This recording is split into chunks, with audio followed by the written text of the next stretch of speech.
Good morning, Shuprabhat, and welcome back to Bhagavad Gita. Today we will be covering chapter number 6, verses 9 and 10.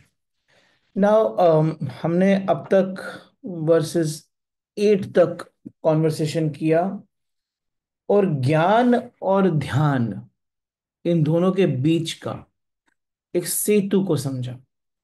कोई भी ज्ञान कोई भी ज्ञान बिना ध्यान के उत्पन्न नहीं होता और कोई भी ध्यान बिना चित्त शुद्धि के प्रकट नहीं होता।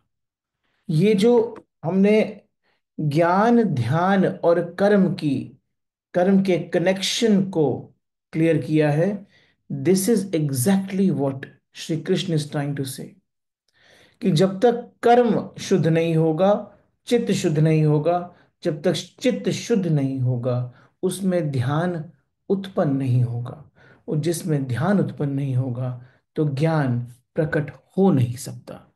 It's very very simple but often misunderstood. हमको लगता है कि भगवत गीता का ज्ञान पढ़ के या किसी प्रवचन को सुन के हम किसी दूसरे के ज्ञान से अपने अंदर के ज्ञान को जन्म दे सकते हैं। ये बिल्कुल गलत है, ये पॉसिबल ही नहीं है। और किसी दूसरे का ज्ञान आपको मोक्ष तक लेकर जा भी नहीं सकता, और किसी दूसरे के ज्ञान से आपके चित्त की शुद्धि भी नहीं हो सकती। आपके चित्त की शुद्धि मात्र और मात्र कर्म से ही होती है। इन पूरी की पूरी लेयर्स को हमने लास्ट फ्यू वर्सेस में समझा था।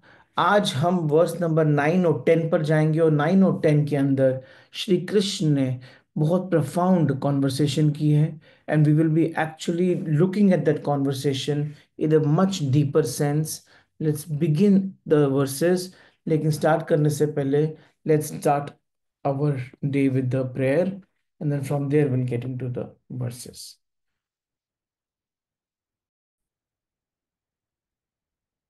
All right, let's enter verses 9 and 10।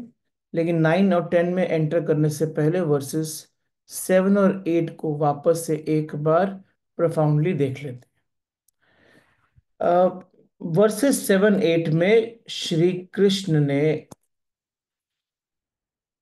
ज्ञान के बारे में एक उल्लेखन किया था कि ज्ञान क्या होता है और कौन सा मनुष्य उस ज्ञान को प्राप्त करने के लायक है।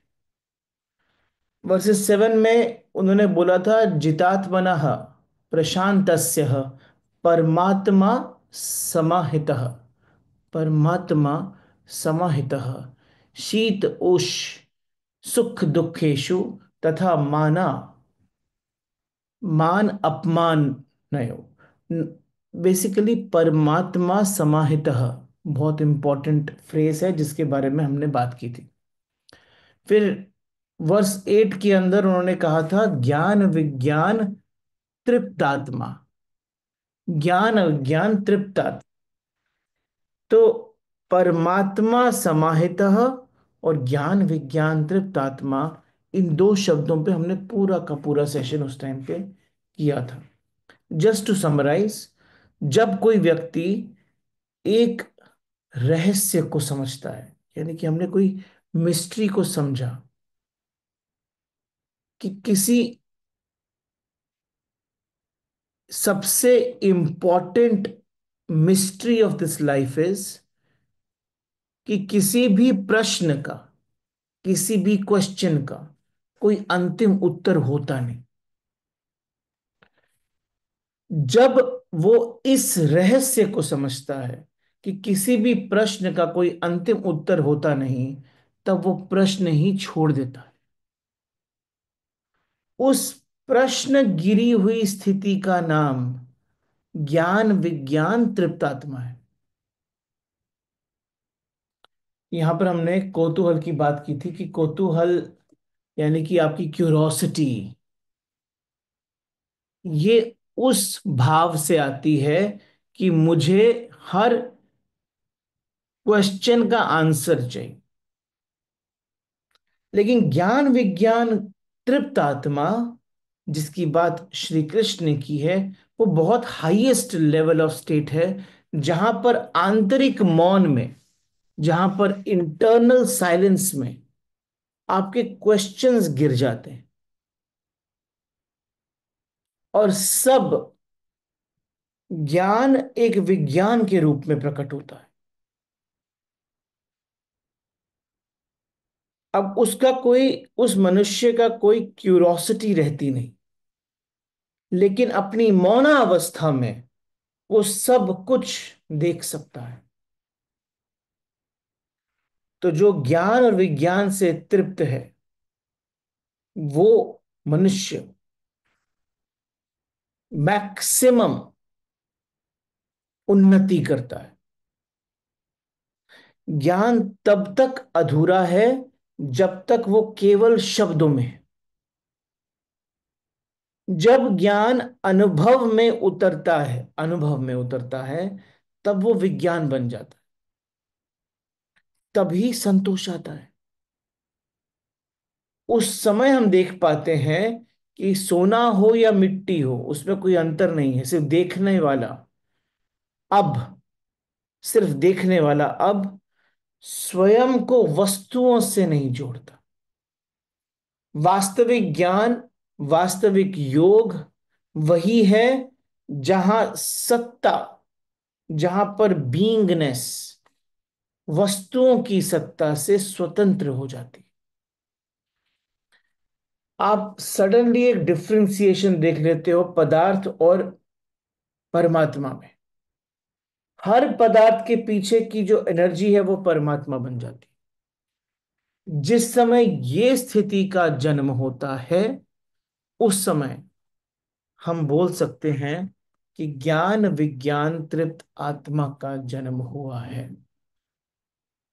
ऐसा जानने वाला, ऐसा जानने वाला ज्ञान विज्ञान तृप्त आत्मा के रूप में प्रकट होता है।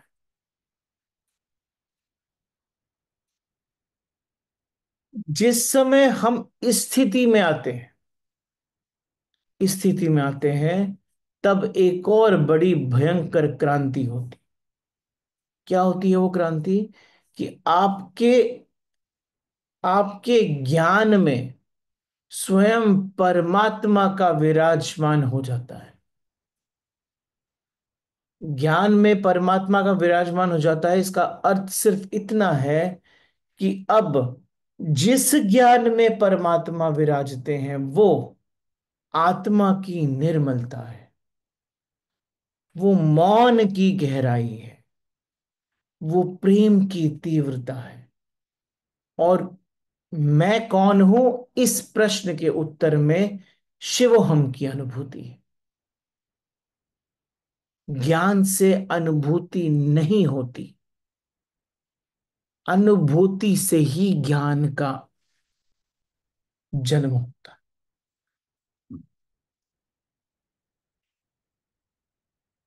किसी भी बाहरी ज्ञान से आपके चित्त की शुद्धि नहीं होती। किसी भी बाहरी ज्ञान से परमात्मा की अनुभूति नहीं होती। जहां पर अनुभूति होती है, वहां पर ज्ञान का जन्म होता है। तो अनुभूति और ज्ञान कॉज और इफेक्ट है। कॉज अनुभूति है, इफेक्ट ज्ञान है। कॉज ज्ञान नहीं है जिससे अनुभूति होगी। हमने जो पूरा जीवन ज्ञान के संग्रह में लगाया है, कलेक्शन ऑफ ज्ञान में लगाया है, कुछ प्राप्त करने में लगाया है,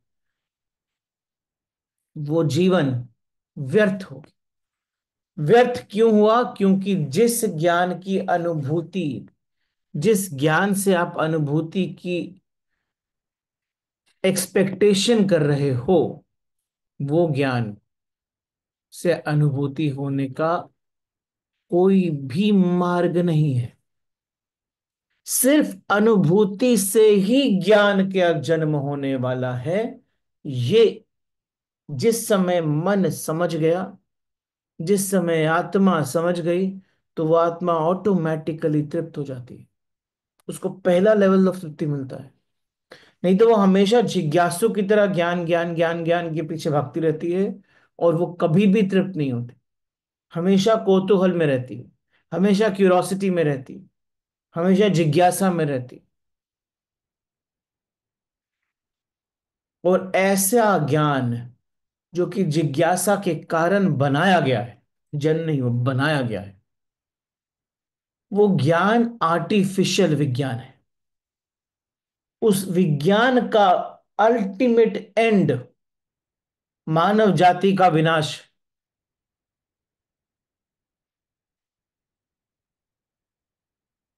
लेकिन जो ज्ञान आपके अंदर से जन्म लेता है, जो ज्ञान अंदर से जन्म लेता है, वो जब अनुभूति के बाद आता है, तो ऑटोमेटिकली उस अनुभूति से जो भी आपके हाथों से होता है, वो एक विज्ञान का रूप ले लेता है। ऐसे आंतरिक और बहिर्मुखी, अंदर से बाहर जाने वाले मनुष्य को ज्ञान विज्ञान तृप्त आत्मा बोलते हैं। बाहर से अंदर आए हुए मनुष्य को हमेशा जिज्ञासु और हमेशा अतृप्त बोलते हैं। उसके पास इस प्रश्न का उत्तर होता ही नहीं कि मैं कौन हूं। उसकी आत्मा निर्मल बनती ही नहीं, उसके मौन में गहराई होती ही नहीं, उसके प्रेम में तीव्रता कभी आती ही नहीं। और क्योंकि इस ज्ञान में जो उसने बाहर से लिया है, उसमें उसके लिए परमात्मा विराजते नहीं, तो वो ज्ञान आपको कभी भी शांत करता नहीं।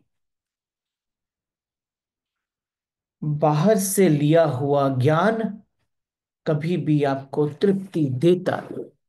मोमेंटरी देगा, डोपामिन देगा, ऊर्जा नहीं देगा। और डोपामिन और ऊर्जा, ये दो बहुत अलग चीजें हैं। खुशी का अनुभव शायद दोनों में सिमिलर होगा, शांति का अनुभव शायद दोनों में सिमिलर होगा, लेकिन जो डोपामिन से आती है, वो क्षण भंगुर होती है। उसी को बोलते हैं सुख के बाद दुख आता है, क्योंकि वो आया, वो चला गया। और जो ऊर्जा से आती है, वो परमानेंट होती है, क्योंकि वो कभी जाती नहीं। उसी मनुष्य के लिए सुख दुखे समय कृतवा हो जाता है। उसी मनुष्य के लिए जय पराजय समय कृतवा हो जाता है। उसी मनुष्य के लिए लाभ लाभव समय कृतवा हो जाता है। वहीं पर समत्व का जन्म होता है। उसी मनुष्य के प्रश्नों में शिवोहम की अनुभूति होती है। उसी मनुष्य के प्रेम में तीव्रता होती है। उसी मनुष्य के मौन में बहुत गहराई होती है। उस मनुष्य के मौन में बहुत सारे उत्तर होते हैं। उस मनुष्य की आत्मा निर्मल हो जाती है। ये हमने किया था वर्सेस 7 और 8 का एक छोटा सा समरी। अब आते हैं वर्सेस 9 और 10 में। Verse number 9। सुहृन मित्र अरि उदासीन मध्यस्थः देवशः बंधुशः साधुषु अपि च पापेषु समबुद्धि विशेषयते। जो व्यक्ति मित्र, शत्रु, तटस्थ, मध्यस्थ, घृणित, बंधु, सज्जन, पापी, सबके प्रति समभाव में है, वही सर्वोत्तम योगी है। श्री कृष्ण छोड़ नहीं रहे। चैप्टर 2 देख लो, 3 देख लो, 4 देख लो, 5 देख लो, अभी 6th में भी बार बार इस बात को एक रिपीटिशन में ले आते हैं। सुहृन शुभ चिंतक के प्रति, मित्र मित्र के प्रति, अरि शत्रु के प्रति, उदासीन तटस्थ व्यक्ति के प्रति, मध्यस्थ मध्यस्थ में रहने वाले के प्रति, देवश्य ईर्ष्यालु के प्रति, बंधुष्य संबंधियों के प्रति, साधुष्य साधुओं के प्रति, पापेश पापियों के प्रति, इन सब के प्रति जो समबुद्धि में स्थित है, वही सर्वोत्तम योगी है।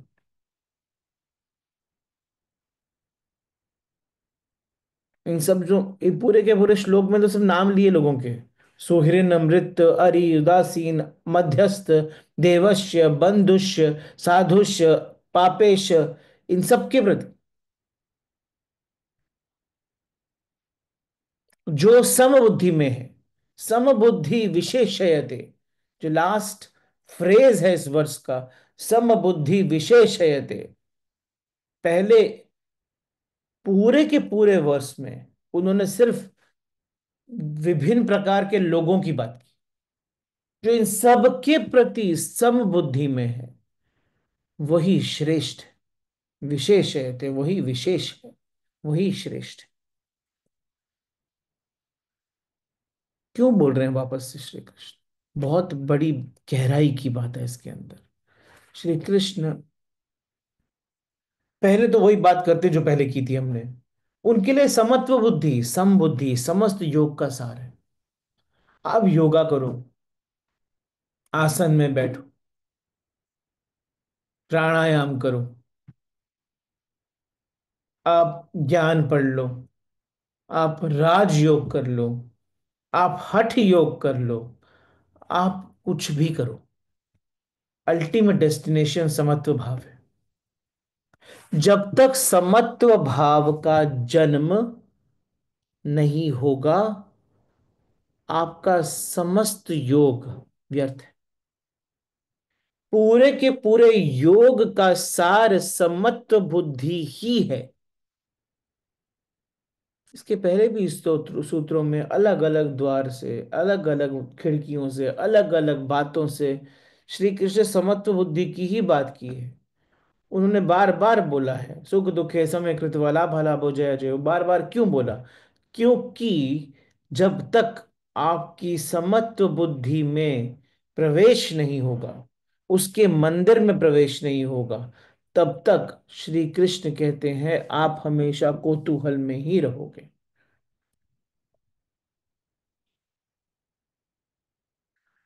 श्री कृष्ण ने बहुत बहुत रूपों में समत्व बुद्धि की ही बात की है।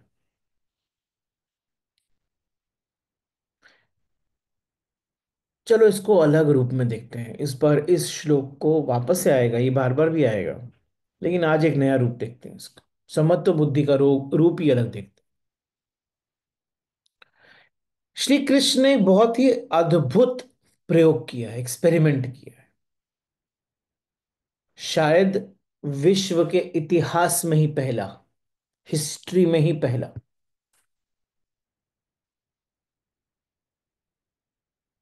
ऐसा एक्सपेरिमेंट कभी हुआ नहीं, लेकिन उनके अंदर से यही बात आ रही थी कि इससे तो यही बात करनी चाहिए।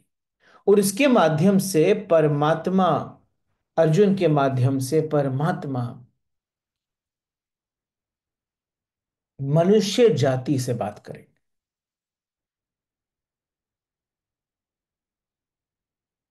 पूरा का पूरा महाभारत होने के बाद जब जीत गए,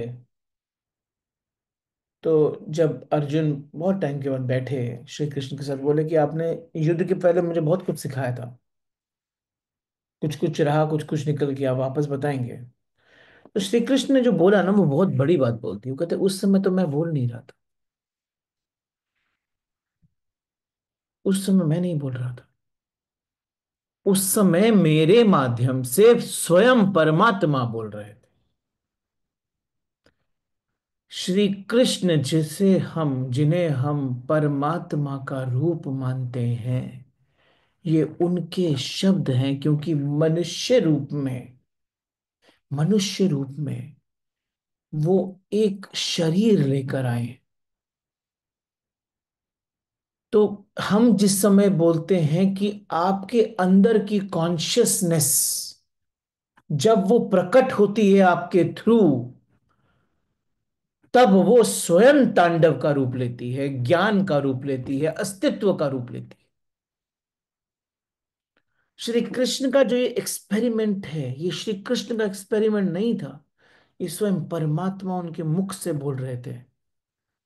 लेकिन श्री कृष्ण के दायित्व को उन्होंने पूर्ण रूप से निभाया था। वो अर्जुन से कह रहे हैं, तू योगी होकर लड़। तू लड़, लेकिन योगी होकर लड़। तू समत्व बुद्धि को उपलब्ध होकर लड़। तू शत्रु और मित्र के बीच बिल्कुल भी तटस्थ होकर लड़। अपने और पराये के बीच फासला छोड़कर लड़। क्या होगा फल, क्या होगी चिंता, इसकी चिंताओं को छोड़कर लड़।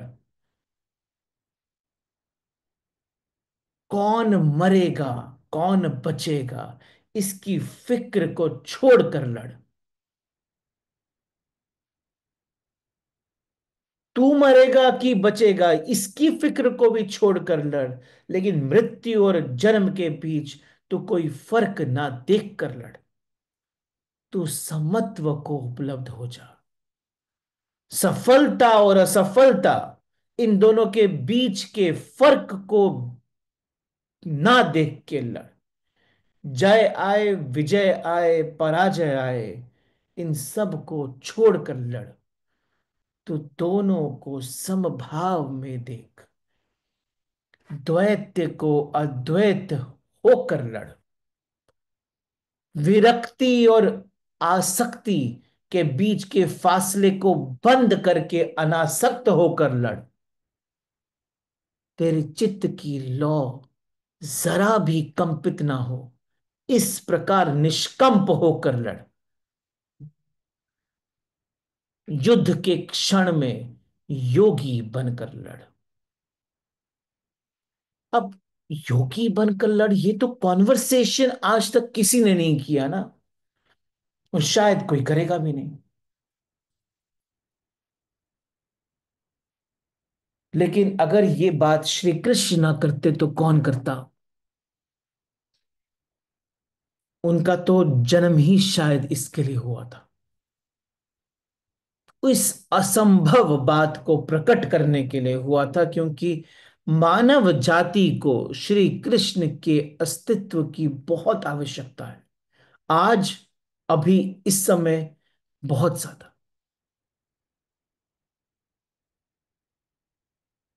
वो एक ऐसे मनुष्य थे जिन्होंने स्वयं का जीवन वैसे जिया, नाचते हुए, खेलते हुए, बांसुरी बजाते हुए, अपने हाथ में सुदर्शन रखते हुए,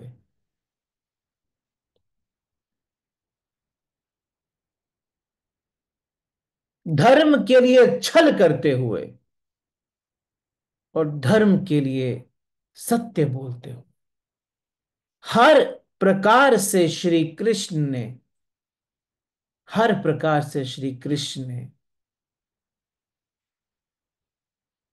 हर एक रूप में आके सिर्फ एक ही बात बोली कि हे अर्जुन, तू समत्व होकर लड़।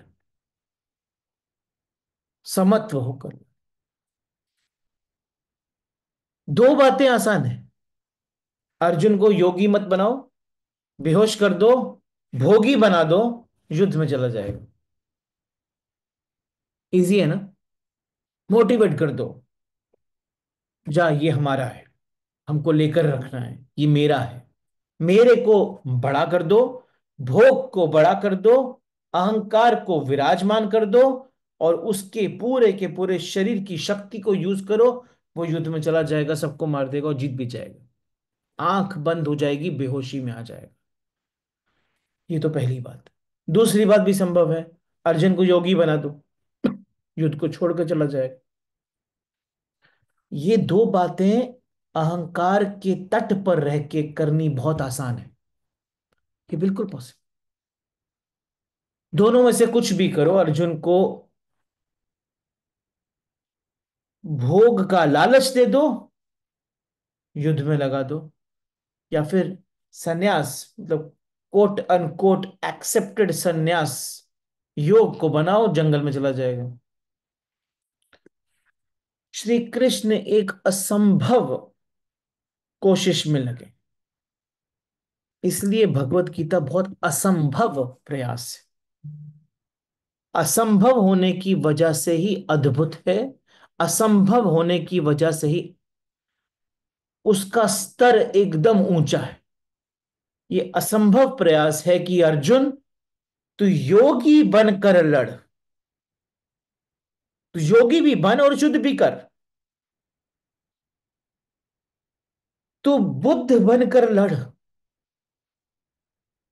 तो बुद्धत्व से उन्होंने एक अर्जुनत्व का जन्म करने की कोशिश की है अर्जुन के चित्त के अंदर।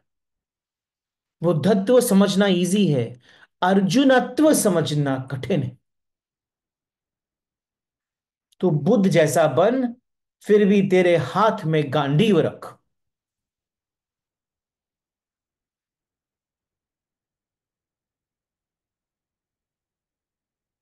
इसलिए इस सूत्र में श्री कृष्ण कहते हैं, मित्र और शत्रु के बीच सम बुद्धि हो तो तू योगी बन के लड़। एक इम्पॉसिबल रेवोल्यूशन है कॉन्शियसनेस की, इम्पॉसिबल रेवोल्यूशन।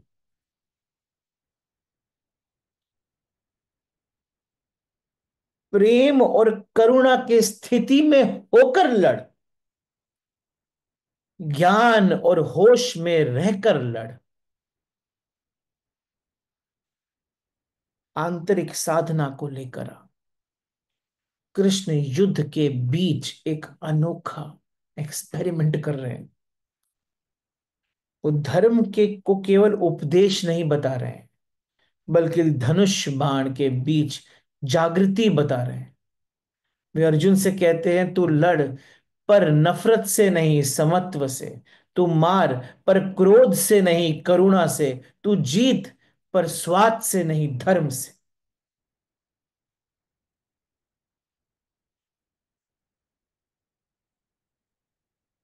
तू लड़ पर नफरत से नहीं, समत्व से। तू मार पर क्रोध से नहीं, करुणा से। तू जीत पर स्वार्थ से नहीं, धर्म से।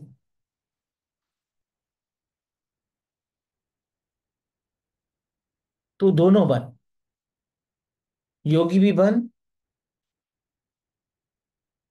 और धार्मिक भी बन, कार्मिक भी।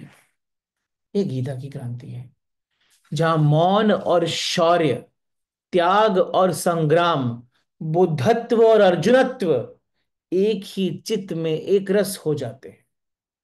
यही असंभव बात की है श्री कृष्ण ने verse number 6, sorry verse number 9 के अंदर।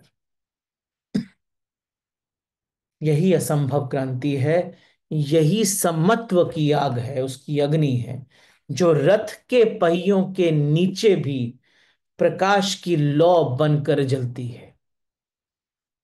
वो जो रथ के पहिए हैं जो कि कुरुक्षेत्र की जमीन पर चल रहे हैं, उसके अंदर वो समत्व की अग्नि है, जो कि प्रकाश की लौ बनकर जल रही है। साधु ऐसा चाहिए, जैसा सूप सुभाए, सार सार को गाही रहे, थोथा दई उड़ाए। सच्चा योगी वही है जो सब में संभाव रखे, पर विवेक से सार को ग्रहण करे और अहंकार, द्वेष, मोह जैसे व्यर्थ को उड़ा दे।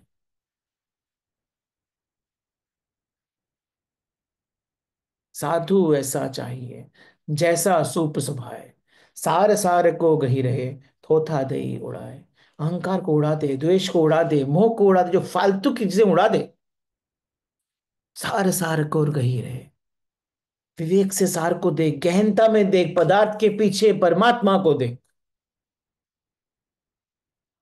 अपने अंदर शिव को देख, सबके अंदर शिवत्व को महसूस कर। साधु ऐसा चाहिए जैसा सूप सुभाए।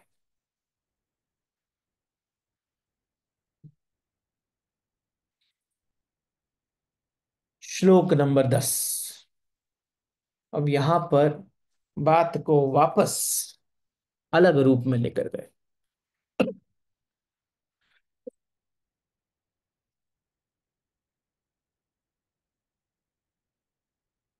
योगी, योगी युणजीत सततम, सततम आत्मनाम रहसी स्थित, आत्मनाम रहस्ति स्थित, एकाकी यत चित्तात्मा।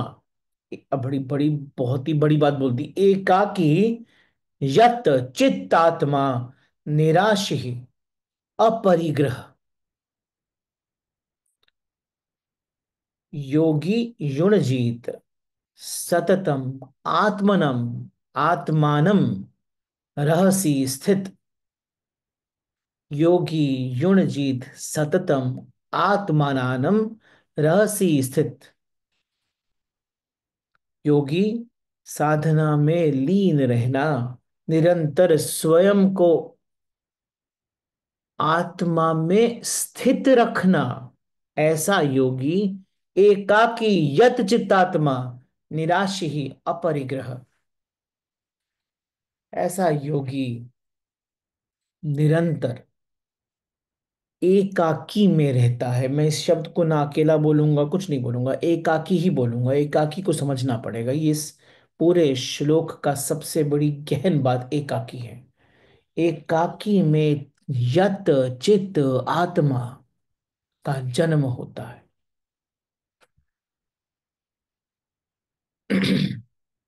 अब यहां से ना गीता का ध्यान योग से व्यवहारिक अनुशासन में प्रवेश होता है। ये साधक के लिए है जो कर्म योग से गुजर चुका है और अब अंतर्मुखी हो रहा है। इस श्लोक के अंदर ना बहुत ही महत्वपूर्ण शब्द है। रहसी स्थित, एकाकी यत चित आत्मा निराशी ही अपरिग्रह। चलो पढ़ते हैं इसको। जिसका मन और इंद्रियां, मन और इंद्रियों सहित शरीर जीता हुआ है, ऐसा वासना रहित और संग्रह रहित योगी। अपरिग्रह मतलब ग्रहण करने की इच्छाएं खत्म। परिग्रह मानसिक परिग्रह से भी मुक्ति। सिर्फ वस्तुओं वाले परिग्रह से नहीं। संपत्ति और विचारों का तो त्याग है ही है, लेकिन मानसिक परिग्रह से भी मुक्ति। मानसिक परिग्रह का मतलब है मीरा का भाव, उससे भी मुक्ति।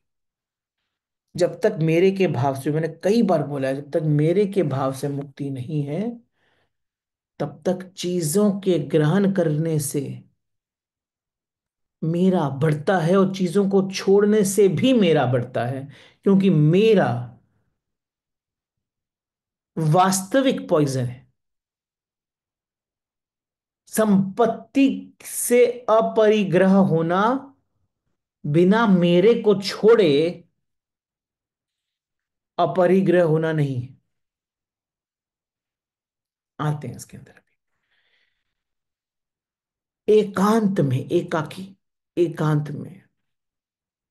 अब इस पर्टिकुलर वर्ड एकांत को ना, इन मैंने बहुत सारे इसके एक्सप्लेनेशंस देखे इस वर्ड्स के, मोस्टली गलत है। क्योंकि वो एकांत को जंगल की बताते हैं, एकांत को वो जगह बताते हैं। इसका अर्थ गलत समझना बहुत इजी है, क्योंकि हम बहिर्मुखी हैं। हम बाहर से ही अंदर आने की सोचते हैं।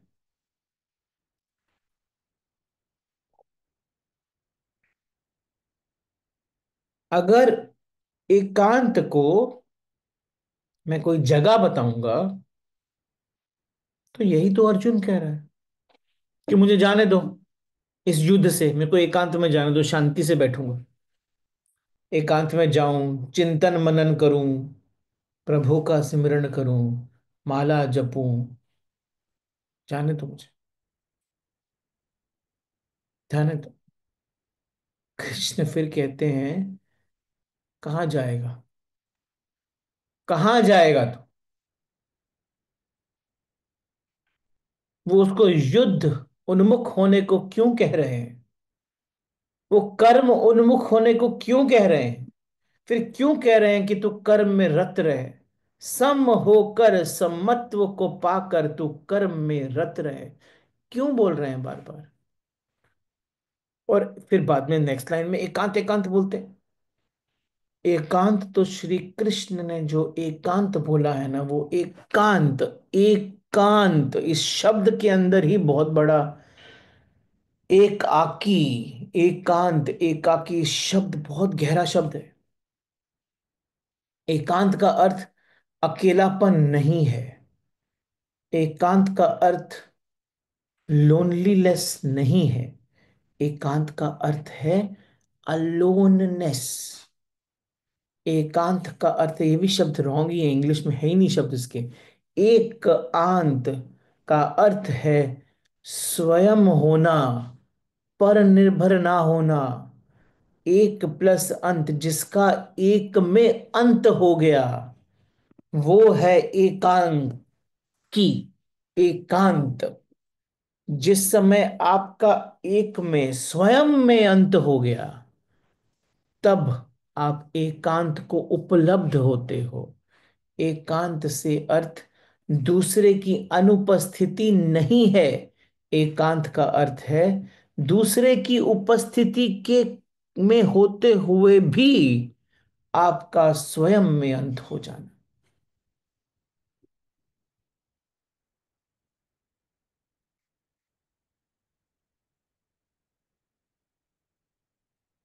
एकांत से अर्थ है दूसरे की उपस्थिति की कोई जरूरत ही नहीं। एकांत का प्राइमरी अर्थ ये है। लोनलीनेस में आप दूसरे को ढूंढते हो, आप गले मिलना चाहते हो। अलोननेस में आपको दूसरे की जरूरत नहीं पड़ती, लेकिन है तो आप उसको भी अपने साथ आत्मसात कर देते। ये है एकांत का बहुत बड़ा मीनिंग। एकांत का अर्थ एकांत, अलोननेस और लोनलीनेस नहीं है। अलोननेस लोनलीनेस नहीं होती, अकेलेपन का पर्याय नहीं है, ये आइसोलेशन नहीं है, ये पलायन नहीं है, ये आत्मा में स्थापन है। बोलो ना, एकाकी यत चित्त आत्मा, ये आत्मा में स्थापन है। एकांत वो नहीं है जहां कोई दूसरा नहीं। एकांत वो है जहां दूसरे की आवश्यकता ही नहीं है, जहां आत्मा का संवाद बाहरी शब्दों से नहीं होता, भीतर की नीरवता से होता है। जहां आत्मा का संवाद, कॉन्वर्सेशन, अंदर की निर्मलता से होता है, अंदर के मौन से होता है। ये स्वतः की उपस्थिति है, ना कि किसी की अनुपस्थिति। ये स्वतः की, ये स्वयं की उपस्थिति है, ना कि किसी और की अनुपस्थिति। ये निर्भरता से मुक्ति है।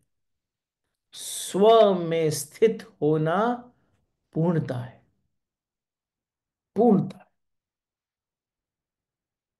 एकांत का तो अर्थ है कि भीतर एक ही स्वर बजे, कोई दूसरे की मौजूदगी ना रह जाए, भीतर सिर्फ एक ही स्वर बजे। जिस आदमी को एकांत का रहस्य समझ में आ गया, वो भीड़ में होकर भी एकांत में होता है। क्योंकि भीड़ कोई बाधा नहीं है। भीड़ तो सदा बाहर है। कौन आपके भीतर प्रवेश कर सकता है? फिजिकली कर सकता है क्या? नहीं कर सकता। जब कोई आपके भीतर प्रवेश नहीं कर सकता तो आपको तंग कैसे कर सकता है? तंग इसलिए करता है कि जिस स्थिति में आप और मैं बैठे हैं, या अर्जुन बैठा था, उसने सारी भीड़ को अंदर जगह दे दी।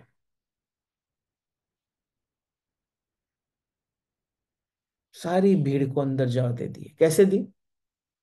भीड़ आपके अंदर जगह कैसे बनाती? भीड़, बाहर का कोई भी आदमी आपके अंदर जगह कैसे बनाता है? कोई भी बाहर का आदमी आपके अंदर जगह, आपके मन के अंदर जगह कैसे बनाता है?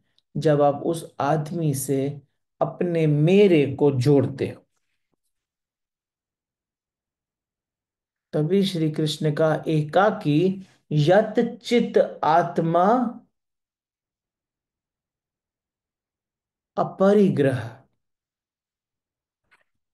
यत चित आत्मा, और इस शब्द को यूज किया निराश ही अपरिग्रह। निराश ही अपरिग्रह। अपरिग्रह मतलब जब आप मेरे से जोड़ते हो तो भीड़ अंदर प्रवेश कर जाती। कितने मेरे हैं आपके? घर अंदर आ गया, गाड़ी अंदर आ गई, रिश्तेदार, पत्नी, बच्चे, सब अंदर आ गए। तो एकांत कहाँ है? एकांत नहीं है। जब तक अंदर है तभी भीड़ है। एक ही स्वर है जब भीतर ना, स्वयं के होने का। एक ही स्वाद हो भीतर का, स्वयं के होने का। एक ही संगीत हो भीतर का, स्वयं के होने का।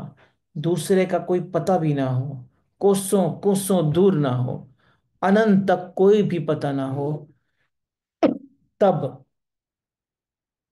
आप अकेले। इस एकांत, इस आंतरिक इनर एकांत का अर्थ है, और बाहरी अकेलेपन का अर्थ कुछ और है। एकांत का अर्थ है भीड़ अंदर ना होना। बाहरी अकेलेपन का अर्थ है भीड़ बाहर ना होना। भीड़ से निकलना तो बहुत इजी है ना, पाँव ही तो चाहिए, टप टप टप टप निकल गए। तो सन्यास का जो यूजुअल मीनिंग है वो तो यही है ना कि घर छोड़ दो। क्या यूज किया आपने? पाँव यूज किए। कर्म छोड़ दो। क्या यूज किया? हाथ यूज किए। और बैठ जाओ। क्या यूज किया? अपने को यूज किया। लेकिन अंदर भीड़ तब तक रहेगी जब तक आपका मेरे साथ कनेक्शन उसके साथ बढ़ा रहे।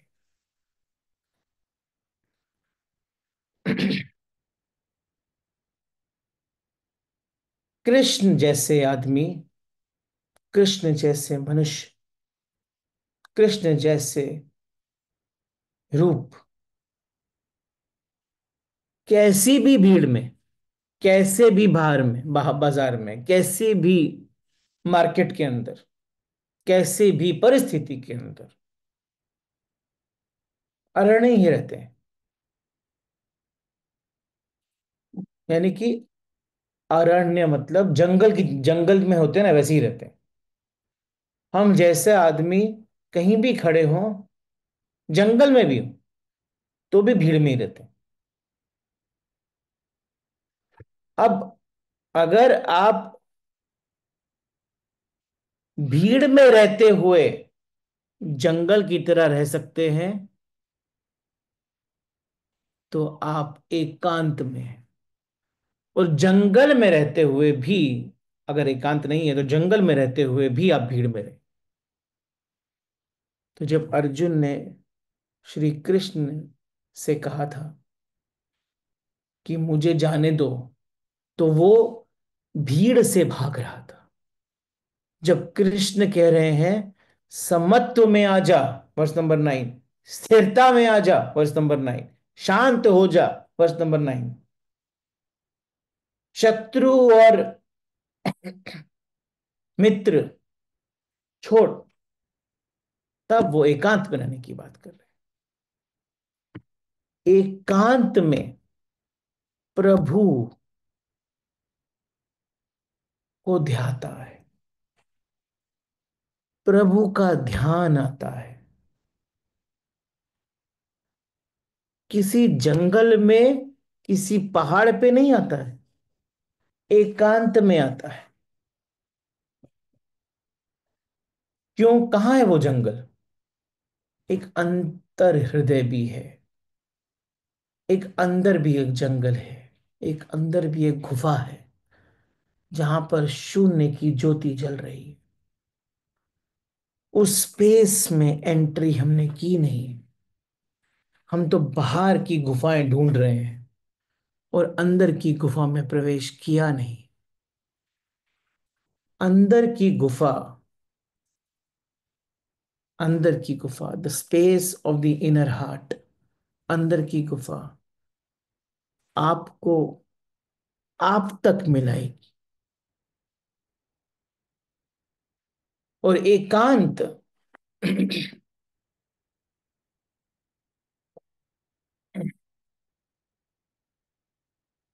एकांत का अर्थ है जहां मैं एक के साथ अंत हो गया।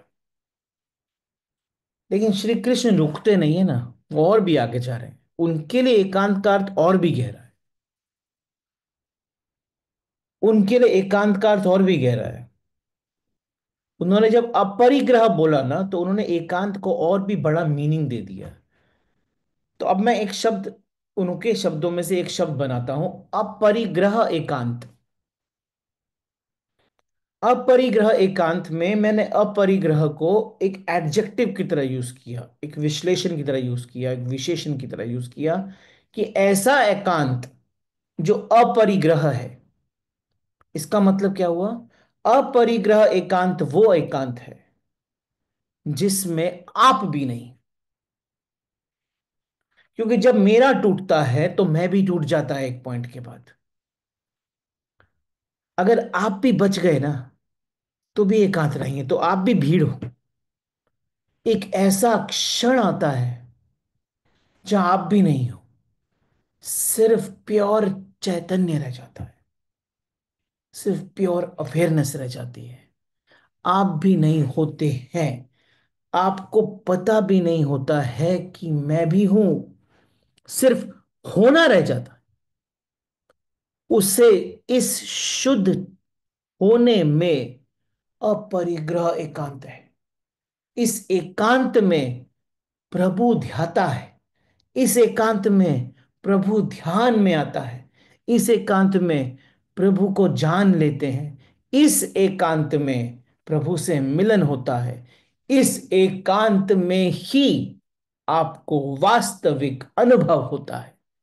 इस एकांत में ही ध्यान, ध्यान प्रकट होता है।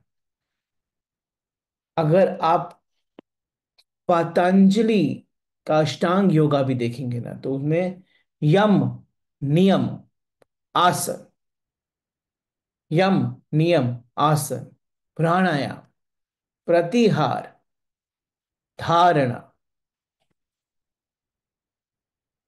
प्रतिहार, धारणा, ध्यान और समाधि,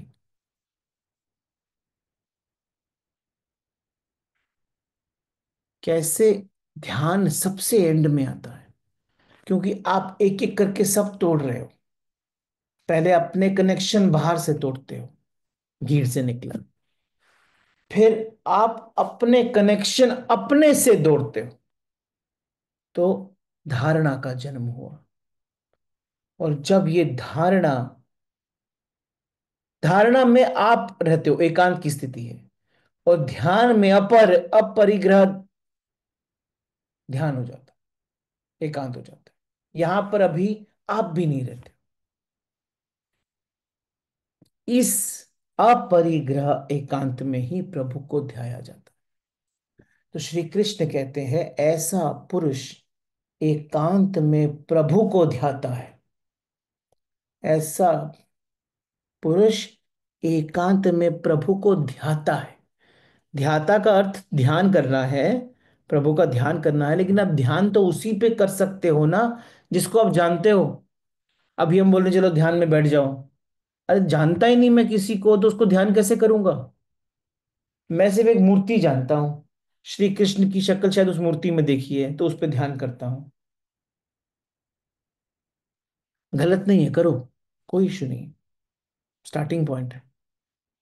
लेकिन जब श्री कृष्ण बोलते हैं ऐसा पुरुष एकांत में प्रभु को ध्याता है, तो उनके कहने का मतलब है ऐसे पुरुष को ही एकांत में प्रभु के दर्शन होते हैं। वो जो दर्शन है, वो दर्शन, वो वास्तविक ज्ञान का स्रोत है। वो जो दर्शन है, वहां शिव शक्ति का मिलन है। वो जो दर्शन है, वहां चैतन्यम आत्मा की अनुभूति है। वो जो दर्शन है, वहां पर ज्ञान विज्ञान एक हो जाते हैं। वो ही दर्शन में वास्तविक सरस्वती का जन्म होता है, वास्तविक ज्ञान का जन्म होता है। ध्यान का अर्थ है जिसके साथ हम आत्मसात होकर हो जाएं। नहीं तो ध्यान नहीं है। अगर आप बचे रहे तो ध्यान नहीं है। ध्यान का अर्थ है जिसके साथ हम एक हो जाएं। ध्यान का अर्थ है कि कोई काटने को ना रहे, आप भी नहीं। तो आपके मुख से निकले कि प्रभु को क्यों हम मूर्तियों में देखते हैं।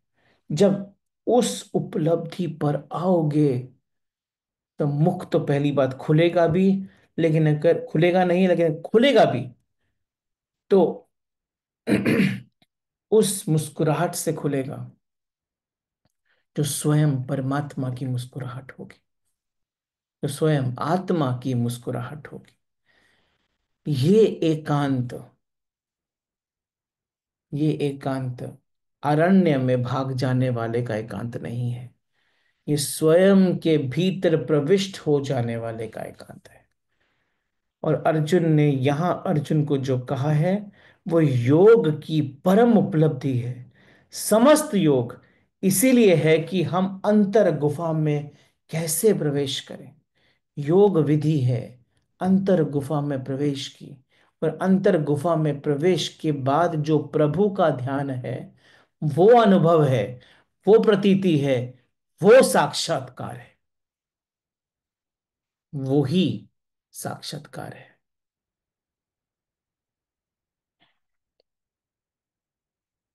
जहां न जाए रवि, वहां जावे कवि। जहां न जाए काव्य, वहां जाए मौन। और मौन कहाँ पहुंचता है? मौन की वो साधना है जो कि सिर्फ और सिर्फ उस वो अंतरंग साधना कहाँ है? वो वही है जहां पर आपकी इस गुफा में प्रविष्टि। जिस समय इस इन दोनों श्लोकों को समग्र भाव से देखोगे ना, तो श्लोक 9 में योगी की सामाजिक दृष्टि है, सबके प्रति समता। और श्लोक 10 में योगी की अंतरंग साधना है, अकेलेपन और वैराग्य से ध्यान, आपके अंदर के एकांत से ध्यान, आपके वैराग्य में ध्यान, आपके विवेक विवेक वैराग्य विशुद्ध चित्त का ध्यान, आपके मौन की यात्रा है। योग योग के मौन की यात्रा है। ना तो किसी के प्रति घृणा है, ना आसक्ति है, बस आत्मा में स्थिति है। तो अगर हम वापस से इस बात को ध्यान से देखें, तो श्री कृष्ण ने हमको इतनी बड़ी बात बोल दी है। हमारे जीवन के खुद के कुरुक्षेत्रों में की बात बोलती है। उन्होंने सिर्फ इतना ही बोला है, बस बस बस बस, कि तू सम हो जा। हे योगी, हे अर्जुन, तू योगी होकर लड़, तू समबुद्धि होकर लड़, तू समबुद्धि को उपलब्ध हो। और उसको होकर लड़। तू शत्रु और मित्र के बीच बिल्कुल तटस्थ होकर लड़। अपने और पराये के बीच फासला छोड़कर लड़। क्या होगा फल, इसकी चिंता करे बगैर लड़। तू मरेगा, तू बचेगा, ये भी छोड़ कर लड़। और जब तू इस समत्व को उपलब्ध होगा, सफलता असफलता के बीच के भाव को छोड़कर लड़। जय पराजय के बीच के भाव को छोड़कर लड़। तू दोनों में समभाव होकर लड़। तेरे चित्त को की लौ को जलाकर लड़, उसमें हल्की सी भी कंपन ना आए, इस प्रकार लड़। युद्ध के क्षण में योगी बनकर लड़। सिर्फ इतनी ही बात बोलते बोलते तू लड़, पर नफरत से ना, समत्व से लड़। तू तू मारे भी तो मार, पर क्रोध से नहीं, करुणा से मार। तू जीते, तू जीत, पर स्वाद से नहीं, धर्म से। तू दोनों बन, फिर भी किसी भी एक में मत बंध। ना योग में बंध, ना भोग में बंध। ऐसा जो मनुष्य जो ना योग में बनता है, ना भोग में बनता है, वो मेरे को त्यागता है, अपरिग्रह एकांत को उपलब्ध होता है। और उस अपरिग्रह एकांत में जिस सरस्वती माँ का जन्म होता है, वो सरस्वती माँ वास्तविक ज्ञान है। वही आपके जीवन की अंतिम लौ है। ये गीता की बहुत बड़ी क्रांति है, जहां मौन और शौर्य, त्याग और संग्राम, बुद्धत्व और अर्जुनत्व एक ही चित्त में एक रस हो जाते हैं। जहां असंभव, ये वो असंभव क्रांति है जहां समत्व की अग्नि है, जो रथ के पहियों के नीचे भी प्रकाश की लौ बनकर जलती है। रथ के पहियों के नीचे भी प्रकाश की लौ बनकर चलती है। कौन सी अग्नि? समत्व की अग्नि, जो आपके अंदर एक योग को जन्म देती है, एक ऐसे अपरिग्रह एकांत को जन्म देती है कि आप अंतर गुफा में प्रवेश करते हो। आपकी आंखें मुंह बंद होती हैं, आपका मुंह बंद होता है। एक ऐसा विराट मौन जन्म लेता है, जहां पर सिर्फ और सिर्फ चैतन्य ही अनुभव होता है। ये है वास्तविक दर्शन, यही है साक्षात्कार ईश्वर का, परमात्मा का, और उस चैतन्य का जिसको पाने के लिए हमने इस जीवन में जन्म लिया।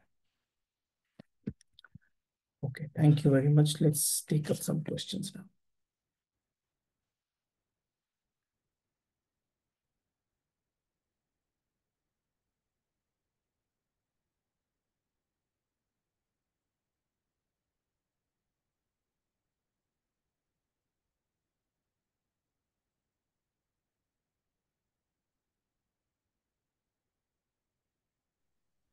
Hi, Rohit. Good to hear. Hi Naresh. And yeah, so this whole journey of Arjunatva and Buddhatva together, you know, hmm. it requires a lot of patience, quietness to come to that level of yoga where you are a warrior and a saint at the same time, right? Hmm. Partly saint, partly warrior. Correct.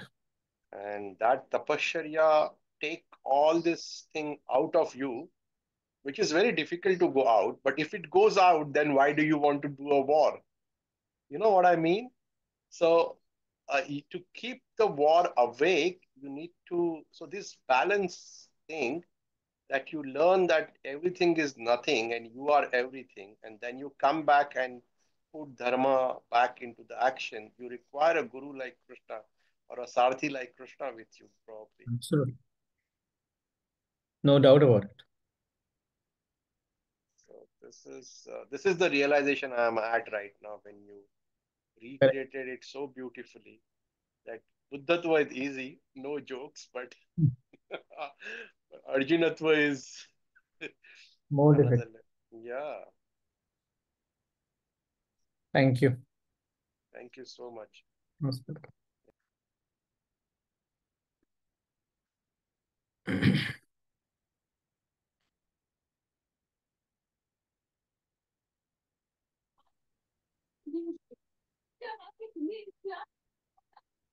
Hello. प्रणाम रोहित जी। प्रणाम प्रणाम। नमस्कार नमस्कार। Sir. Loneliness and अलोनलीनेस, हम्म। इसमें से जब loneliness होती है ना, और हम्म। वो 48 घंटे से ज्यादा होती है ना, तो एक मन में घबराहट होती है। भगवान का चिंतन करने के बावजूद भी वो घबराहट की शांति नहीं मिलती। और एलोनलीनेस जो मैंने एक्सपीरियंस किया कि कहीं दूर जाके एक नदी के तट पे, you know, you are sitting there for quite 6 to 8 hours and just killing your time by chanting the mantras. But there also, once the daylight is off, I hmm. mean, late to late, then you start, feeling unusual that uh, एक अजीब सी मतलब कि feelings महसूस होती है। This I have recently experienced in the month of February. I was in Rishikesh, and at the bank of the river, I tried to be there right from morning 8:30 after having a breakfast, and hmm. then took something to have in lunch, and then I left at around 6 o'clock. Hmm. But there also, I could not. I mean, I didn't have that much of courage to go for second day. I mean, hmm. that sort of a feeling. I mean, how to rule out this? जब तक अंदर भीड़ है तब तक बाहर तो आप कहीं भी जाओगे तो वो लोननेस तो होगी नहीं ना। भीड़ तो अंदर है ना। जब तक वो तो श्री कृष्ण जब बोला ना कि अपरिग्रह, जब तक वो मेरा नहीं टूटेगा ना तब तक वो तो पॉसिबल नहीं है ना। आपको Uh, जब तक मेरा नहीं टूटेगा तब तक आप कोशिश कर लो, आप कहीं भी चले जाओ। आप डू यू नो सबसे ज्यादा टॉर्चरस टॉर्चरस किसी भी प्रिजन में क्या होता है? Reason, okay. Prison, Uh-huh. किसी जेल के अंदर सबसे टॉर्चर क्या होता है? You cannot talk to anyone. I mean, you are forced to be. Hmm. uh, आपको एक कमरे में बंद कर देते हाँ, कमरे में बंद करके छोड़ देते हैं। वो सबसे ज्यादा टॉर्चर होता है। क्यों होता है? कि मन में बहुत सारे विचार आते हैं, बहुत सारे थॉट्स आते हैं, कुछ नहीं कर सकते हो आप। घबराहट यू आर होती है। हेल्पलेस। तो फेस किया वहां पर वही तो जबरदस्त है ना। आपके अंदर जगह कहाँ है? भीड़ ही भीड़ है। हाँ। सब भीड़ बाहर आ जाती है उस समय, जगह ढूंढती है तो वो दिख नहीं रही है, वो आपके अंदर के भूत हैं जो बाहर आ जाते हैं। कोई भूत एक्चुअली थोड़ी होता है, वो बाहर आ जाता है, आपके अंदर ही है, बाहर आ जाता है वो। हम्म। उसको जगह मिल जाती है आने के लिए बाहर, क्योंकि बाहर लोग नहीं है ना तो बाहर आ जाता है। तो डराता है। फिर you start imagining things. Hmm. That is the state. The problem is कि आपके अंदर की भीड़ इतनी है ना कि आप अकेले हो ही नहीं। आप बाहर की भीड़ को भेजकर अंदर की भीड़ को रखकर जंगल में जाके करोगे भी क्या? ऋषिकेश जाके भी करोगे क्या? गंगोत्री जाके भी क्या करोगे? गंगा जी के लैब में बैठ के भी क्या करोगे? गंगा जी बोलेंगे तू अकेले तो आया नहीं, तू तो बहुत कुछ लेकर आया है, जा भी पहले खाली करके आ।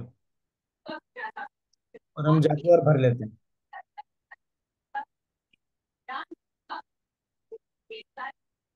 That is the problem. That's why you feel scared, because yes. अंदर की भीड़ बाहर आ जाती है। आपने तो बहुत बड़ा काम कर लिया वो, सुबह सुबह के 8:30 से शाम के 6 बजे तक। 6 मिनट बैठना डिफिकल्ट है कई लोगों के लिए, 1 घंटा बैठना तो बहुत बड़ी बात हो जाती है। नहीं sir, this was a determination for me, and then I wanted that let me have an experience. Determination So क्या होता है ना कि भूत बाहर आ गए। okay. आपने अपने अंदर के भूतों को बाहर का जगह दे दिया। संकल्प याद है, संकल्प और समर्पण में दो फर्क होता है। हाँ संकल्प मतलब सम्यक्त कल्पना, मैंने डिटरमाइन कर लिया, डिटर्मिनेशन कर लिया। और समर्पण हाँ। मतलब सम्यक्त न्यास, सब कुछ नाश कर दिया। वापस जाओ समर्पण से, आप उठोगे नहीं। हम्म। क्योंकि मैंने आंख बंद करके ध्यान लगाने की भी वहां कोशिश की, पर एक मुश्किल से 20 मिनट हद हो गई। चल, 20 मिनट के अंदर तो वो आंख खुल ही गई। तो 20 मैंने वो सही, लेकिन टाइमर दे। हाँ के अंदर भी आपने बहुत सारे भ्रमण कर लिए होंगे, बहुत लोगों से मिल लिए होंगे। हाँ तो भीड़ बहुत है ना, भीड़ को खाली करना। तो भाई चित्त शुद्धि सबसे पहला काम है ना, कर्म दिया है झाड़ू मारने के लिए। चित्त शुद्ध करो, ध्यान अपने आप आता है। ध्यान करने के लिए जाने की जरूरत ही नहीं पड़ती, आपके प्रेजेंस में लोगों को ध्यान आएगा। जब आपका चित्त शुद्ध हो जाएगा और आप वहां बैठे होगे, तो आपके साथ जो लोग रहेंगे वो अपने आप ध्यान में चले जाएंगे, उनके मन शांत हो जाएंगे। नहीं, उन लोगों की डिस्टरबेंस नहीं हो इसलिए मैं अकेला ही चला गया। नहीं आई नहीं, आप वॉज बात टोल्ड के नहीं। आप मेरी अच्छा। बात समझिए। अगर आपका चित्त शुद्ध है, हाँ हाँ हाँ। तो आपकी प्रेजेंस में दूसरे लोग भी शांत हो जाएंगे। ओके, वो भीड़ भी शांत हो जाएगी ऐसा। यही तो बोलते थे कि बुद्ध, गौतम बुद्ध के पास 100 हाथियों को शांत करने की शक्ति है, सॉरी 1000 हाथियों को शांत करने की शक्ति है। वो हाथी मतलब क्या, हाथी तो माइंड है ना। उनके हाँ प्रेजेंस में तो शांत हो जाते थे सबके सब। क्यों? क्योंकि उनके अंदर की शांति ऐसी फैलती थी ना। चैतन्य की आत्मा है ना वो, तो चैतन्य के रूप में थे वो, पूरे शांत अंदर से, तो सभी शांत हो जाते हैं आसपास। गंगा जी के पास लोग जाते क्यों हैं? क्योंकि वो शांत है। शायद मेरे को हाँ। शांति मिल जाए वहां से, कुछ टाइम मिलती है लेकिन वापस उठ जाता हूँ मैं, क्योंकि मैं अंदर शांत नहीं हूँ। कोई एक एपिसोड में ये भी टॉपिक ले लो, कैसे चित्त शुद्धि या ये जो भीड़ है उसको कैसे कम से कम करा जाए, या हाँ, बस युद्ध हाँ। करो, युद्ध करो, काम करो। काम करने से, निस्वार्थ काम करो, उसी तरीके से आप शुद्ध हो सकते हो। कोई तरीका नहीं, वो वर्क की इन्वॉल्वमेंट होती है, कोई असाइनमेंट होता है, तब तो कोई परेशानी नहीं है, because your whole attention is diverted to the completion of the assignment. गलत बोल रहे हो आप, पूरा गलत हो। अच्छा। अच्छा। अगर आप काम करने का कारण आपका काम करने का कारण आपका असाइनमेंट कंप्लीट करके करना है और मजा आ रहा है, तो वो कारण चित्त शुद्धि का नहीं होता है। आप काम करने का कारण भी होना चाहिए कि मेरे को शुद्धि करनी है। ओके। जब वो कारण होगा तभी वो काम शुद्धि का काम करेगा। तो झाड़ू लेके आप घूम रहे हो लेकिन मार नहीं रहे हो, हवा में घुमा रहे हो। आपको झाड़ू मारना है चित्त पर। वो तभी होगा जब हाथ को बोलना पड़ेगा नीचे मुड़ और चित्त को झाड़ू मार, साफ कर। तो कारण चित्त शुद्धि है, तभी होगा चित्त शुद्धि। नहीं तो अब तक पूरे जितने भी साल आप जियो, आपने सिर्फ हवा में ही झाड़ू घुमाया है, चित्त को शुद्ध नहीं किया है। तो भीड़ बढ़ गई, चित्त पे तो गंदगी आ गई, तो साफ ही नहीं हुई, वैक्यूम लगाया नहीं मैंने। कर्म के कारण को शिफ्ट करना पड़ेगा तो ऑटोमेटिकली चित्त शुद्ध हो जाए। मैं पहले कई बार बता चुका हूं इस चीज को। सोचिए। Thank you. Okay sir, thank you very much.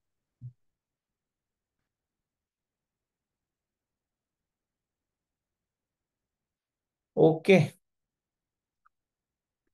All right.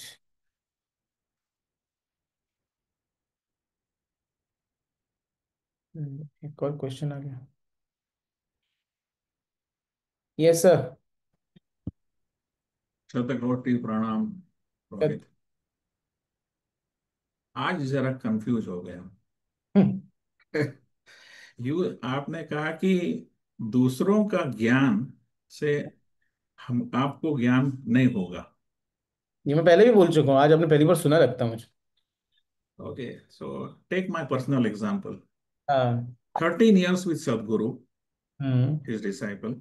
Hmm. More than that, 5 years with Rohit Arora. हम्म। आपने तो हमारी लाइफ इतनी चेंज कर दी है, इतनी चेंज कर दी है. What was Mukesh Shane in 2019 and what is Mukesh Shane on 22nd June? जमीन आसमान का फर्क है. हम्म। You taught me how to melt my ego. Hmm.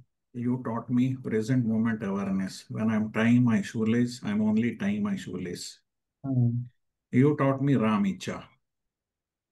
You said जीवन की सभी आवश्यकता के लिए परमात्मा पर्याप्त है. हम्म। Then the highest form of meditation, when I close my eyes, the world disappears. When I open my eyes, my world appears. Meditation is not done, it happens. There are more things, but now it is about to be 9 o'clock. Hmm. Then 1.5 months ago, you said, आपको अगर आप अंतरात्मा दर्शन करना है तो सबसे पहले अपना अहंकार को पूरा पूरा पूरा मिटा दो. You said, go to Bihar School of Yoga. For this year, from July 9th to February 9th, among 1 lakh candidates with the Sadhguru in Coimbatore, I was the one selected. 1,000 people were selected after 5 interviews to go there. But a domestic urgency came. Earlier, everyone at family, they said, Ki, go, we want you to do something in life. But hmm. something happened because of which I could not. Hmm. But I was feeling suffocating inside. Hmm. And you said from your mouth, वहां पर जाके देख लीजिए. So I applied there for 1 month. उनका हम्म। जवाब ही नहीं आया. My daughter said, Dad, ये तो बिहार स्कूल ऑफ योगा बैंगलोर में ही है, आउटस्कर्ट्स. हम्म। वहां हमने अप्लाई किया. But hmm. the mistake maybe I did. I said कि I am 13 years with Sadhguru and hmm. 5 years with Rohit Arora. Trust me, I said this. Hmm. And they were hesitant. They hmm. said 1 महीना नहीं होगा. They said 15 दिन नहीं होगा. But I was persistent कि मुझे आना ही है क्योंकि it is nearby. Hmm. I went there for 7 days hmm. with the intention of trying to dilute my ahankar, my ego, so that I can somehow be on the path of having my atma, sparsh mare atma ka ya antaratma darshan. Hmm. On the 6th day, they gave me 7 days. 6th days, I'm telling I want to do seva, I want to do seva. Maybe I want to clean the rooms which are closed and the toilets. Hmm. One of the devotees, he got upset hmm. and he said, You know something, Mukesh? You talk too much. I hmm. told you the protocol. You cannot speak with the Swamiji, the person who's in charge. Hmm. She is a sannyasini. And you went yesterday at 5 o'clock and you asked her, tell me what to do. Hmm. No, why are you doing this cleaning and all these things?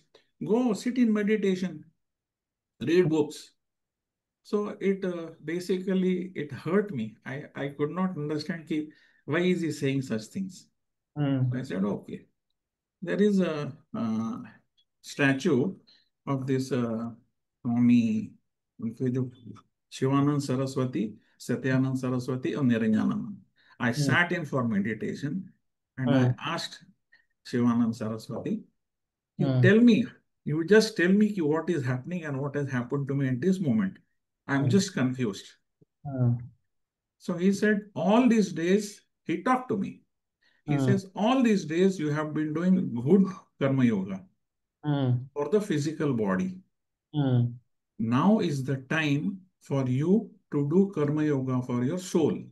Hmm. I was the one who stopped you from going to Coimbatore. Hmm.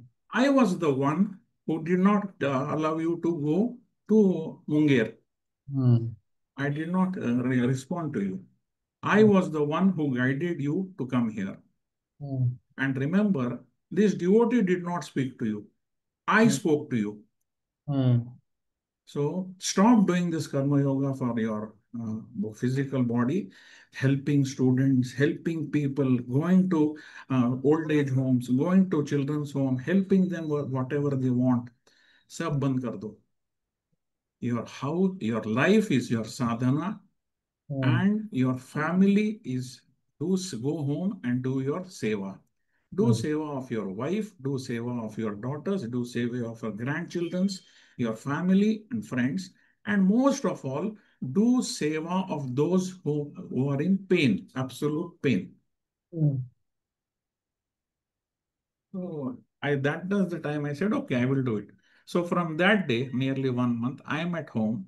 That is seva which I have been guided. I am doing that. So I have learned so many things. So that is not basically from everything that you have, I have learned from you. That is not Gyan. Okay, now good question, good thought. Whatever came through me went to you. Yes. Not everything that came through me, not everything went to you. Correct. This line is true. Yes. This process of going through me and going to you is called as Shravanam, right? Yes. Listening. Now, whatever I spoke went to everybody sitting over here. Yes. You are not the only one who heard this. Yes. But everybody did not do the same, did the same Shravanam, but not everybody did the same Mananam. Yes. Step number 2, Mananam. Whatever came to you, उसको पकड़ना भी तो पड़ेगा ना. पकड़ा. But मननम पे ज्ञान खत्म नहीं होता. इट हैज टू बिकम निधिध्यासन. क्योंकि जिसने मननम पे ज्ञान को खत्म किया, जिसने भी मननम को ज्ञान ज्ञान ज्ञान को मननम पे खत्म किया, वो उसका अहंकार बन जाता है. फिर उससे गलतियां होती हैं. एज इट इज किसी भी चीज को इंप्लीमेंट करने से उसका अहंकार बन जाता है. मिस्टेक्स होती हैं, फेथ जाता है. कई बार तो आप एग्जैक्टली दूसरे को कॉपी करके जो एक्सपेक्ट कर रहे हो ना, वो तो होता ही नहीं है. Yes. तो इरिटेशन भी बन जाता है. And you have experienced all this. So when God speaks to you, that is Ninidhyasana. Third step, Ninidhyasana. At Ninidhyasanam, whatever you heard plus whatever you were together does something. वो जो करते हो उससे अगर मेरा चित्त शुद्ध हुआ, अगर मेरा मन साफ हुआ, अगर मेरा मन क्लीन हुआ, चित्त मला गया, तो जो ज्ञान निकलेगा उसके बाद में वो बड़ा अलग होगा. लेकिन इस पूरे प्रोसेस में श्रवणम भी जरूरी था, सुनना भी जरूरी था, बाहर का ज्ञान लेना भी जरूरी था. तो व्हेन आई एम सेइंग बाहर के ज्ञान से आपको अनुभूति नहीं होती, उसके कहने का मतलब ये है कि वो ज्ञान से सिर्फ आपको अनुभूति नहीं होती. उसको आपको आपके कर्म में ढालना पड़ता है. आपको उसको अपना बनाना पड़ता है. अपना बनाने के बाद आपके ही चित्त को शुद्ध करना पड़ता है. और आपका चित्त शुद्ध होता है तो एक नए ज्ञान का जन्म होता है, जिसका रूप भी शायद अलग होता है. उसका साक्षात्कार सिर्फ आपको ही हुआ होता है और किसी और को नहीं होता ही नहीं है वो. और उससे जो नया ज्ञान बनता है वो फिर किसी और की सीढ़ी बनता है. आप मेरी बात समझ रहे हो? तभी Yes. एकदम सत्य विपरा बहुधा वदंती है ना. सत्य तो एक ही है, कहने के तरीके अलग हैं. आपने जितनी भी, आई एम वेरी थैंकफुल कि आपके पास आपने बहुत सारी चीजें ऐसे लिखी हुई हैं या आपके मन में ऑलरेडी उतरी हुई हैं. जैसे when you close your eyes you see peace within, when you open my eyes my attitude should be what can I do for you. अब कई लोग ना इसको लिटरल ले लेते हैं. लिटरल में क्या होता है? I open my eyes, what can I do for you में पता क्या है कि जो आपको दिया गया है उसकी सेवा करो. तो आपको जो अनुभूति हुई ना, जाओ घर पे जाके सेवा करो, वो इंपॉर्टेंट अनुभूति थी, वही तो ज्ञान था. Correct. वो तो ज्ञान किसी ने बाहर से नहीं दिया ना, नहीं। तो अंदर से उत्पन्न हुआ ना। जी। वो ज्ञान था। वो कब हुआ? जब आपने इतना कुछ किया, वहां तक पहुंचे, फिर वो ज्ञान उत्पन्न हुआ। मेरे कहने का जब मतलब था ना कि open your eyes, do what your attitude should be, what can I do for you. मेरे कहने का मतलब यही था जो आपको अनुभव हुआ। Correct. Because I took action in but whatever you told me. took action, then it happened. Initial actions were wrong, हाँ, but if हाँ, you would not have gone through the aisles of those wrong actions, you हाँ, won't have reached the right action. I would not have been there. So therefore, don't repent about anything. Mhm. Everything that happens to you is a blessing. Everything, every single thing that happens to you is a blessing. Everything that happens in my life is for a purpose and always purposeful and only for my good. Absolutely correct. Everything that happens to you is not happening to you, it is happening for you. For you. Correct. It is For you. happening for your revolution, happening for your growth. तो आपको अगर failure मिला है तो growth के लिए, किसी ने डांटा है तो ग्रोथ के लिए, अगर आपको किसी ने प्रेज किया है तो ग्रोथ के लिए, किसी ने कुछ बोला है तो ग्रोथ के लिए, बस accept accept accept accept accept, and then you will automatically clean the. बस चित्त, चित्त की क्लीनिंग कंटिन्यूस करनी बहुत जरूरी है। बस यही एक काम है, और कोई काम ही नहीं है हमारा। तो when I am saying outside ज्ञान is not the only route to अनुभव, I am not saying okay, when I am saying outside ज्ञान से अनुभव नहीं होता, कहने का मतलब है कि सिर्फ आउटसाइड ज्ञान से अनुभव नहीं होता। वो एक टूल है among various more tools that you have, with which you actually transcend that path. Okay, now one question. I don't want to embarrass you. नहीं नहीं, बोलिए ना। Do you think that my now I'm curious and I'm craving कि इस शरीर में जब जब हूं उसी टाइम मुझे ये in this life I would like to have अंतरात्मा दर्शन. I would like to touch my soul. हो सकता है? देखो, you will never get what you desire, Correct. but nobody in the universe can stop you from getting what you truly deserve. कोशिश जारी रहनी चाहिए कि नहीं? कर्म करते रहो। कर्म करते रहो। और एक बात समझना, मृत्यु is not the end. You understand that? Yes, yes. I'm not, neither scared of it and I'm absolutely prepared for it. It is not the end.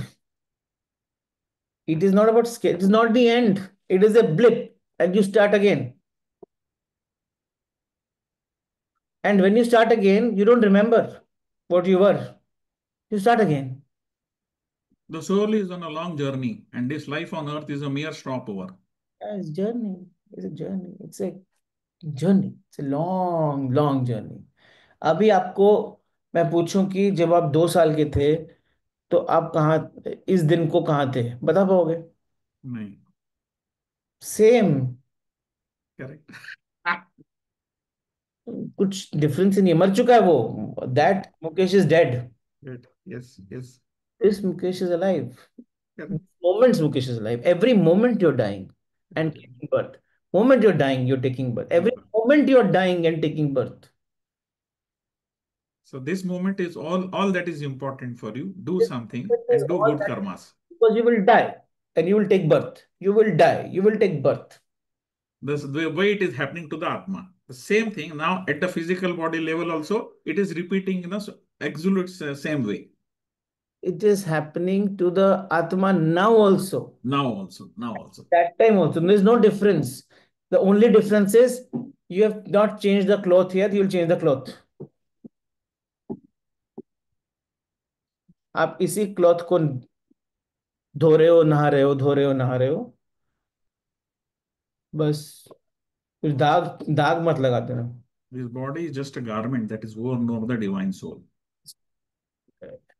इसको फील करो, इसको आप फील करो Feel, feel. As a statement, feel it, it's truly a garment.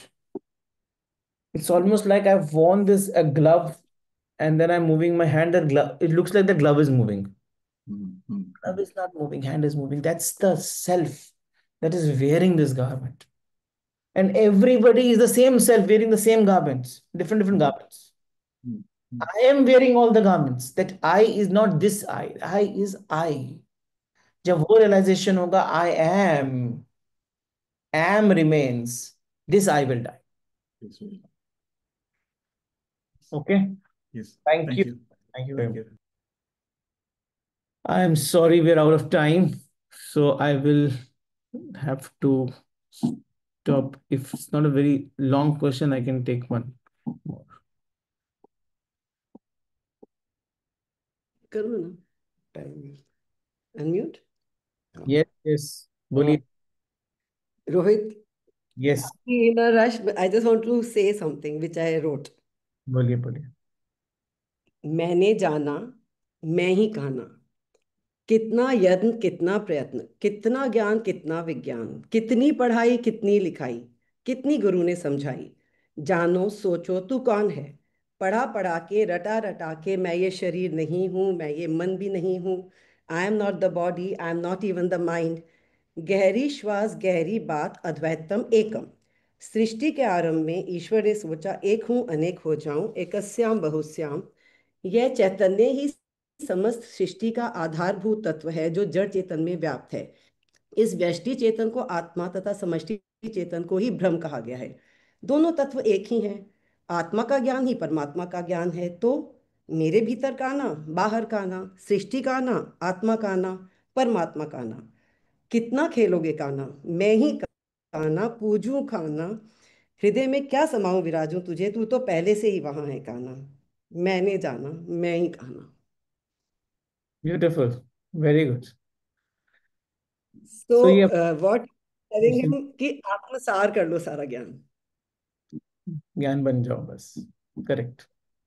Is it fine fine के अंदर से निकली हुई हर चीज फाइन ही होती है. Thank you. Love you thank you so much